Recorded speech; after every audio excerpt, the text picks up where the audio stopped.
Hello. Hello. Hello. Hello. Yeah, usually we're just the two of us, but today we have a special guest. Noah has joined us. How did you get here? By bus. By bus, yeah. I was traveling here last June, and I came for 2 nights and I stayed 3 weeks. And now Because you were hungry. Yeah. And they treat me so good here, and I came back. Hungry for what? Hungry for what? That's the question. Hungry for In what? need of something. So what happened to you when you were here? What?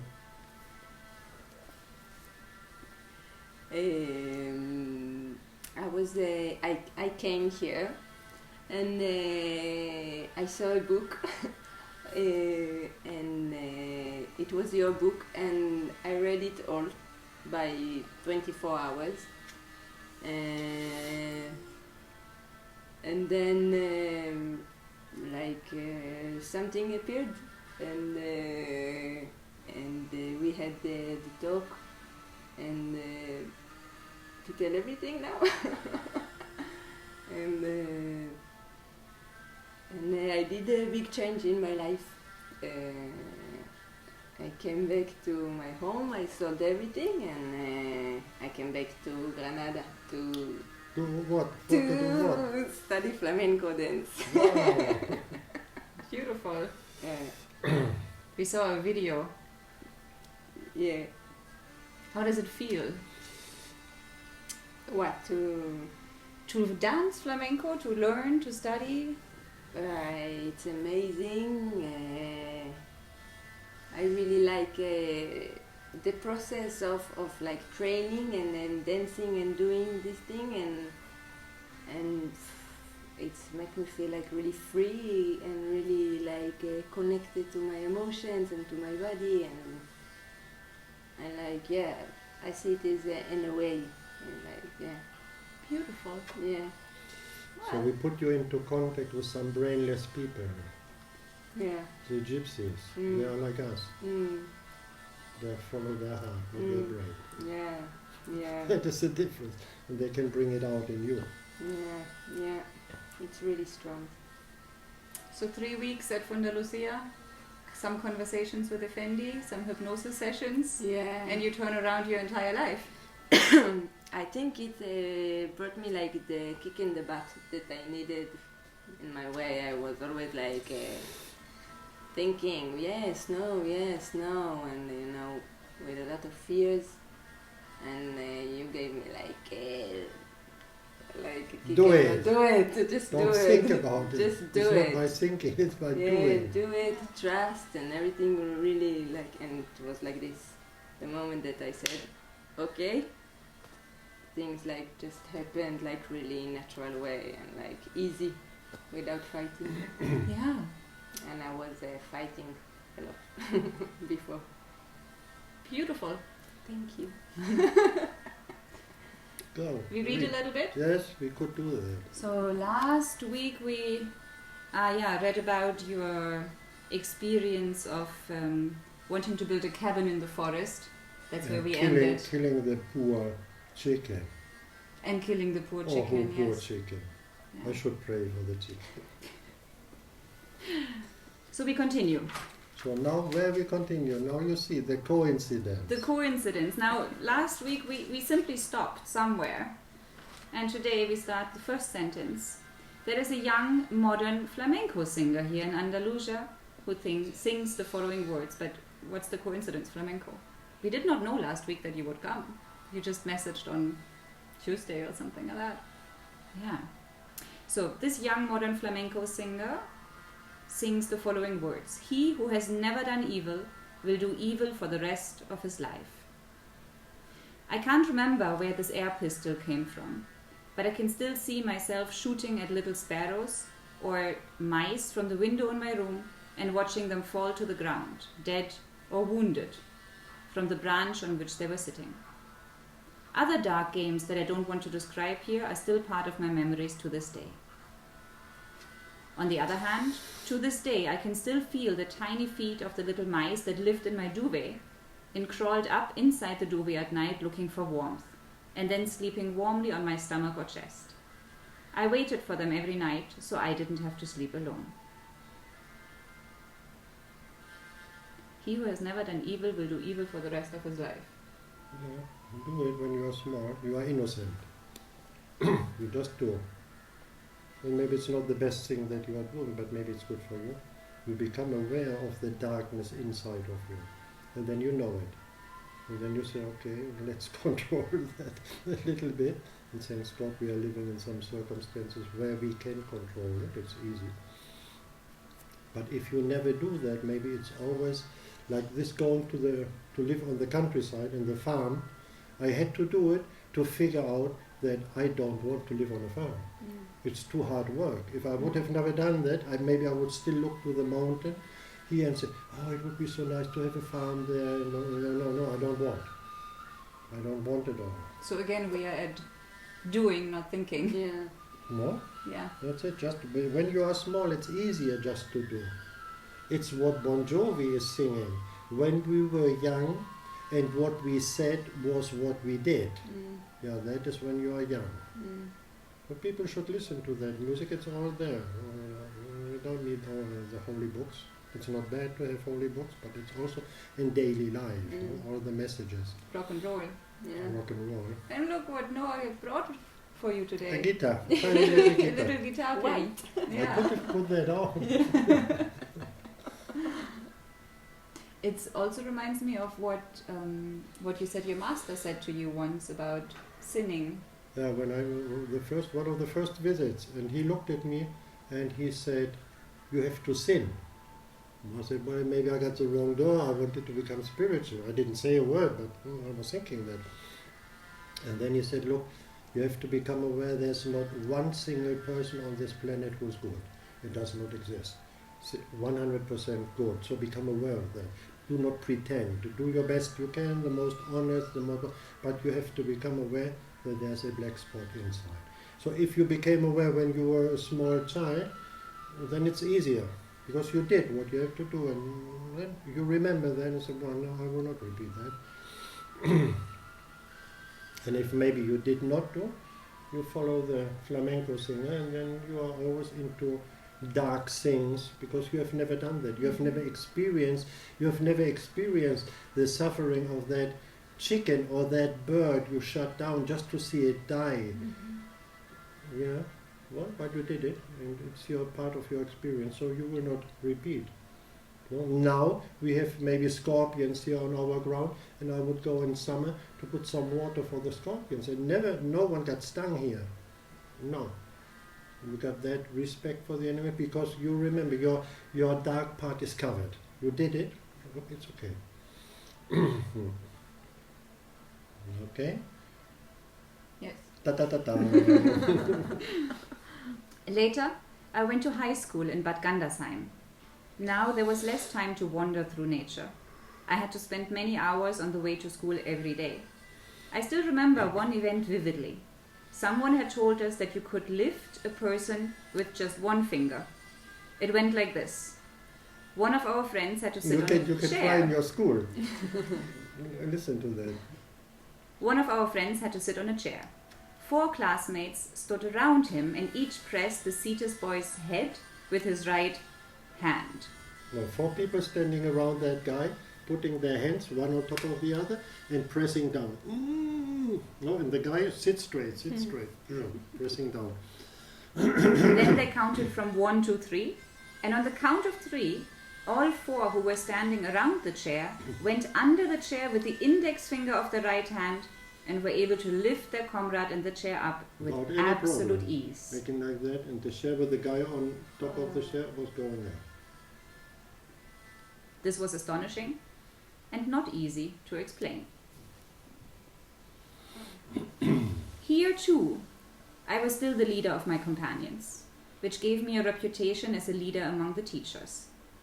It got to the point where my class teacher called my mother to school and told her that her son was the second Adolf Hitler. I'm sorry for you, Jewish girl. I try to make it up, okay? We put the dark and now Luckily, my mother had a strong personality and just laughed at that comment. It reminds me of my mother's words when she was once called to my brother's school and told his teacher to his face, "I think you're better suited to herding sheep than to raising children." Of course, my mother had to leave the school. Yes, exactly, that's what it says here. Of course, my brother had to change high school shortly afterwards. So it's in the family, huh? Yeah, it's coming from somewhere. There's a background.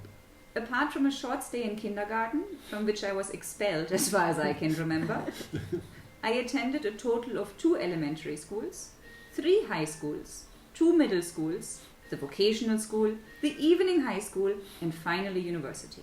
You see? I'm trained. Yeah, they tried it. No way.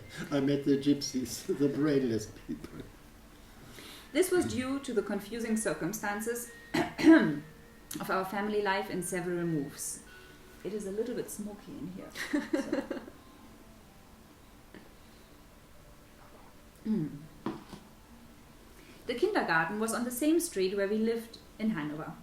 After I was no longer locked up there, I spent the morning hours on our street playing alone. Every now and then I approached the fence behind which the children, my former colleagues, were playing, to chat with them. A water pistol, a machine gun, was my last birthday present. This gun had a small wheel at the end of its barrel that could be used to change the direction of the water jet. That is, I aimed straight ahead, but the water splashes went left or right. I made like that, but the water would go there. Depending on how the wheel was set. With this fantastic instrument, I went over to the kindergarten fence, called my former comrades, and surprised them with my water pistol. While I was aiming at a nearby tree, the jet of water unexpectedly hit them in the face. The fence protected me from their revenge. Yeah, you see? If you have done that when you were young, you don't have to go to fight, to gather and shoot people down. You know? You did it already. And if they come and say, you go there, you make like that. You say, okay, shoot me down, I want to do that. Because you remember what you have done and you did it. Okay? Yes. Changing schools frequently offered many advantages for me. I was always the new guy, and of course I couldn't compete with the knowledge of my current classmates. Simply because in my previous school we had covered other topics, or at least that's what I told the teachers. So I was supposed to gradually work through the material from the new school. It was a good idea, but not very successful because no one at home cared about my school life. My teachers and I got used to the fact that I was the outsider, the one who couldn't be helped, as if some strange, wonderful hand was guiding me through life. I usually passed my exams and was promoted to the next grade.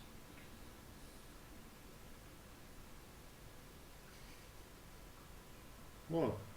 What are you looking at? Nothing. I'm remembering so many stories and I'm wondering if I should pick one of them. But Pick whatever there is you the want. one with the card, the picture. No? Of passing exams? Well, but maybe that's later also mentioned in the book. Somewhere. When I was older and studying and I did not go to school. Never. And in the end my boss said, okay, don't quit, because I said I will quit because I found out that you are not the right people here. You are just cheating everyone. You are kind of criminals. And he said, yeah, you are right. It's true. But you still do not know how the world is working. And I hope that one day you will know how it's working. Yeah, I learned. I know how the world is working. And so I give you the advice. It's only 3 months left for you to pass your exam, to have your documents, your degree. So do that. Do it. And then you quit. The same day you have your documents, you quit.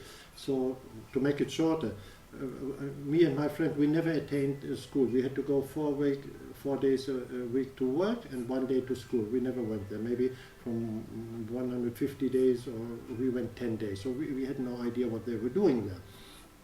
So the exams were coming close, and my friend said, so what do we do now? I said, look, we have the books.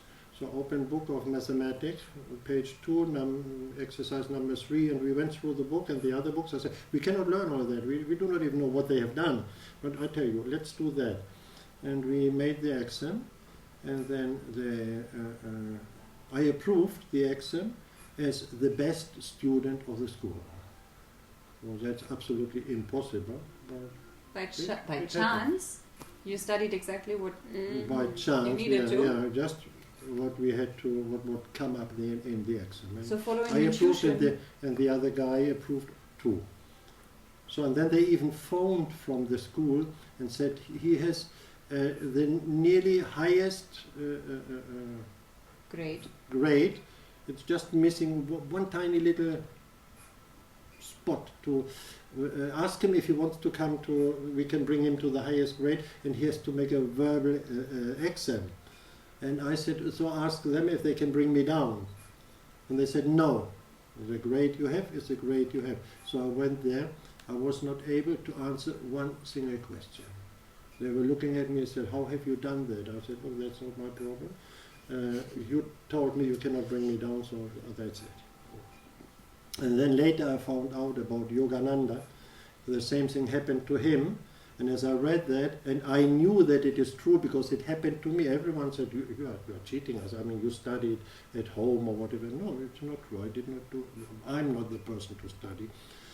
And then from that moment on, I made a photo from Yogananda and his master, plastified, both sides the same image. And if anyone had to make an exam, I always gave the photo to them, and everyone approved the exam. That's a little bit the story. Yes. Yes. No, so you asked, there were more things that happened to you before you became that master. Yes, there were a whole lot of things. You cannot explain. And I'm very grateful to that boss who told me, don't give up now. And he said to me, look, a good idea could be to cut your hair, because I had very long hair. I was running around with a jacket from the First World War with all these things on it, freaking everyone out with high-heeled boots. So he said, look, you could cut your hair and change your clothes, and then maybe it's better for you to pass the exam. And if you don't have the money, I give you the money to do that. And I said, no, okay, I have the money, and I did. And I did that, and the next morning in the tramway, I was looking at someone who had long hair, kind of hippie, and I was judging that guy. I was looking at that guy because now I was wearing a tie, I had my nice jacket, and I was judging that guy. I said, well, poor guy, you still do not know how the world is working. And in that moment I stopped, and I said, how can that be, that you jump from that side in one moment to the other side, judging other people in that way? So that's a gift from that man that I received, and then I received the gift to pass that exam without having studied. If he wouldn't have done that for me, I would have never become aware of that. So I'm very grateful to that man. He was a very charismatic man. He told me that he is part of a mystical order in Orient. So he was the right person for me. He told you he was part of a mystical order. Did you inquire more about that at that time? No, because in that moment I was not into the story of a mystical order. It caught my attention, but or maybe because he was so charismatic that I had not the courage to say, well, come on, give me the address. Maybe it's like the story in The Last Barrier with the restaurant lady. Yeah, if you do not ask. If you do not ask, what should I tell you? Until you come to the point to ask, to claim for it. It's your need. If you don't have the need, don't try to teach a person who does not ask for help, or don't try to help a person who does not ask for help. Only if they are asking. Okay. Read. In the name of your Lord, read. And I noticed something else about these frequent school changes. There were almost always one or two children or young people in the new school who looked almost identical to some of my former classmates, often confusingly similar. Did they also have similar names? No. But they looked the same, going out for your free time there, a break. You said, well, that's the guy from the other school. No, it was not. My parents or Uncle Hu have always treated me well. I don't know what it's like to be beaten. Only once, when I was still quite young, did my mother slap me in the face. And this simply because I asked her, or rather replied to a question from her, saying, "Why?" Yeah, maybe she said something to me like, "Could you please bring the garbage out?" And I said, "Why?" And it made patch. You are no one to ask here why. Wow, I'm very grateful for that. That was a brilliant teaching. It never happened again. Only that moment. It is strange that many years later my spiritual master told me to not ask questions. He declared, "Whatever comes to you will come, and whatever does not come is not for you." Does not concern you. He said. So it's a very easy system, you know. All this longing, all this, I want to go from here to there, I want to become spiritual. No, you cannot simply not being spiritual is not possible because you are breathing. So you are created as a spiritual being. You have a soul, so you don't have to make that effort. And now we meditate. You know, yeah. If you are freaked out and you are too nervous, it's good to sit down with some incense and a candle and try to relax a little bit. But to have the goal to come somewhere with that meditation, you will not go nowhere with that meditation. During your meditation, you will be the whole time thinking, because there's no way to stop the thinking. There's only one way to change the thinking from here, from your head to your heart. And then what is changing is the perception of life. But you cannot change life. You cannot do anything that this world will go in a different way. No, it seems to have a certain evolution, what we need, but you can relax and accept that evolution and say, "Oh, that's what it is. Oh, what can we do?" No? Yes? Yes. Yeah. You know that now? A little bit? Yes. I know nothing. But you feel it. I feel it, yes. Yeah. While you were talking, I was reminded of we just rewatched it recently. I think in the last 2 years, we watched this probably 15, 20 times. This music documentary, One Giant Leap. And maybe we can link it up in the notes, because I would really recommend to everyone to watch that. It is so stunning. Not only the music, but You've seen that? wisdom. I've seen part of it, but I would like to see it fully. Look, you hear? Lena playing the mouse. If I can't talk properly. Her first starts, but it is getting better and better, really nicely. So what happened? One Giant Leap, yeah. Watch it, everyone, watch it. My grandmother died in our little house in the countryside. She was laid out in her room, washed and dressed. She lay there on her bed with her eyes closed for several days, until the day of her funeral finally came. I went into this room several times, looked at her, and was amazed that not a single tear ran down my cheeks. Now you want me to tell the truth? Yes. I went into that room, I was standing there, and I was thinking, if I take the cover away and I see how a naked woman looks like, yeah, that's part of what is inside. I did not do. But that is, and you have to remember that, and you have to admit that. That's how we are. You're a little piglet. That's it. We are not very different. No, if you see, sometimes I see the politician talking, and I think, why you cannot say something real? Why you cannot tell us how you spent the last night with your wife? That would be something real. Tell something what is real. Not that blah, blah, blah, blah, blah about your plans, that is all fake. You only want to take the money from us. No, say something real, that we can trust you. No, they don't do. Okay. In the bathroom, I looked into the mirror and accused myself of being a very hard and unfeeling person. Later, I told my friend Joseph because about it. Because I couldn't cry, not one, I mean, grandma, she was nice with us, and she did a lot of things for me, taking care of me. And she passed away, and I was standing in the bathroom looking to the mirror and said, well, what kind of person you are? Not one single tear is coming out. Later, I told my friend Joseph about it, but he just smiled and said, That's normal. You liked her while she was here, and you like her now that she's gone. There is nothing to complain about. That's really beautiful. And he was your age, right? He was the one I threw the pebble at. Yes. He fell down unconscious. Yeah, but he had also his moments. Most of the relatives came to the funeral and a long table was prepared for lunch. There were vegetables, potatoes, meat, and a sweet dessert. I stared at the meat with fixed eyes, unable to swallow a bite. It was impossible to get the thought out of my head that here we were eating my grandmother. It may be that this experience prepared me to eat almost exclusively plant-based food later in life. Mm.